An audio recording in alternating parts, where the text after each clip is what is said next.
there! Thanks so much for tuning in for lesson 2 of how to fix your breathy singing. Now, if you'll recall from lesson 1, breathy singing is characterized by an audible leakage of air into the tone. Raindrops on roses and whiskers on kittens. It's that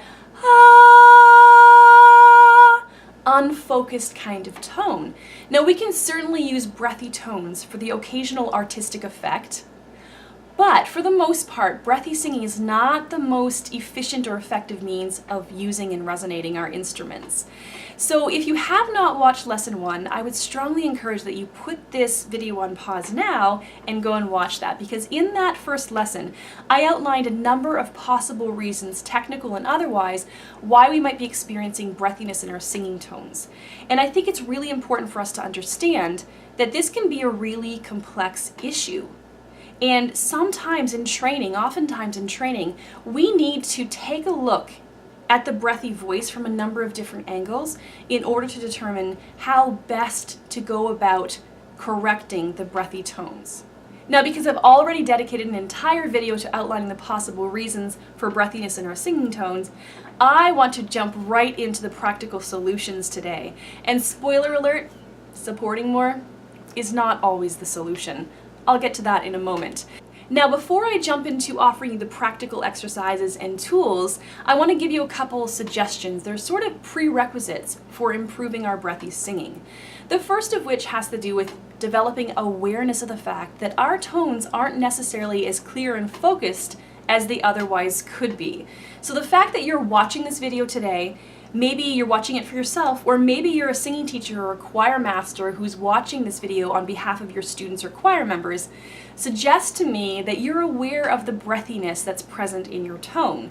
So you're really ahead of the game here compared to others, because there are a lot of singers who are not aware of the lack of focus, the breathiness in their singing tones, until someone points it out to them. Now, the second thing that we need to do is find some courage.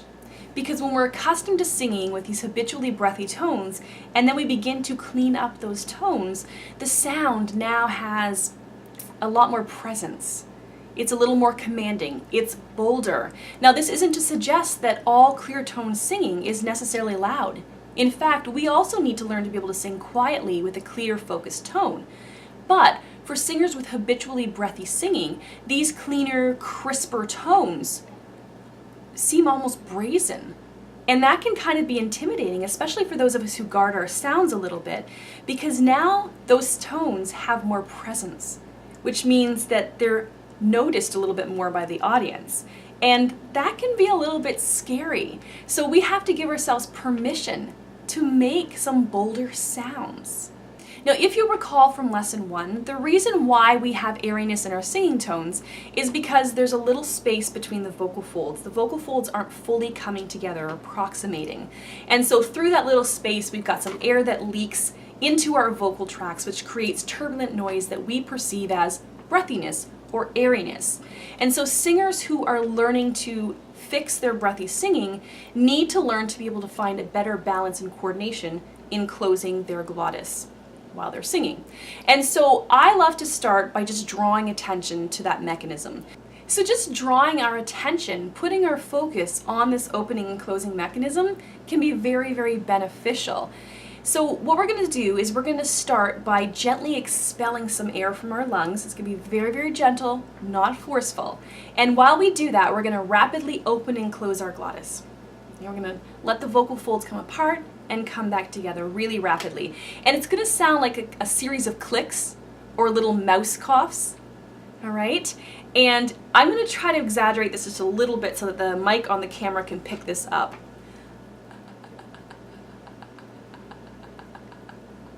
Hopefully you can hear that. Just very, very gentle.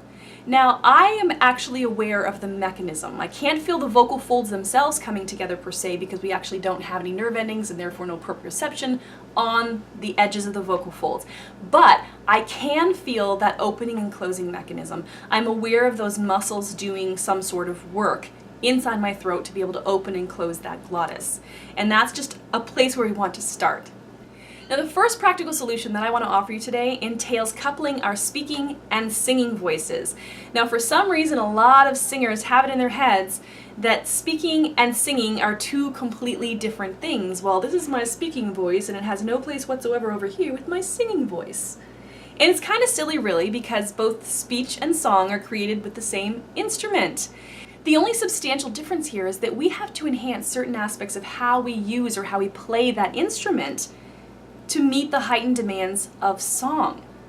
The higher pitches, the sustained tones, the louder sounds. Other than that, it's pretty much the same thing.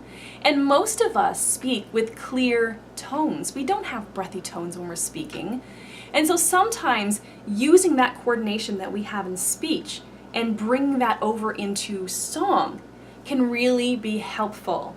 So I always like to start with energized spoken phrases such as nuh-uh, uh-oh, every orange ate the apple, oh, right? When we speak like that, there's a little bit of emotion sometimes involved, and that really helps to give us the right kind of energy in our singing voices. So what we do is we take those energized spoken phrases and we gradually extend the duration of the vowels contained in them.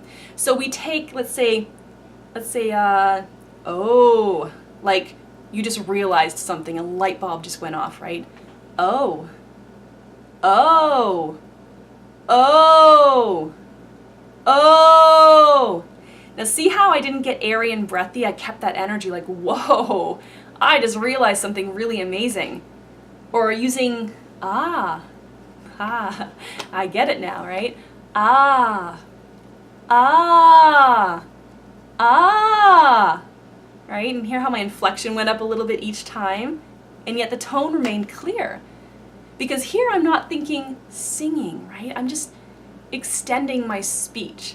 Now the next thing I like to do is work with monosyllabic words, that is words containing just a single syllable or beat. Cat, not, no, beat. And I take the coordination that we achieve when we speak them, and we transfer that into singing, but we do it kind of gradually. So let's say we're working on the ah vowel. We find a word, a monosyllabic word that contains that vowel. So I usually use not. And we start to speak that word. Not. Not. Pretty clear, right? I know the coordination's there. Now it's up to me to transfer that into singing on pitch. So I might sing a scale, but I'm not going to focus on sounding like I'm singing not, not, not, not, not, because I'm just going to revert back to that same coordination that leaves me with a breathy tone. Instead, what I'm going to do is think about speaking it on pitch. Not, not, not, not, not. Clear. Not, not, not, not, not. Clear, right? I'm not thinking about singing, I'm just thinking about not, not. I want it to sound and feel the same as I move through the scale.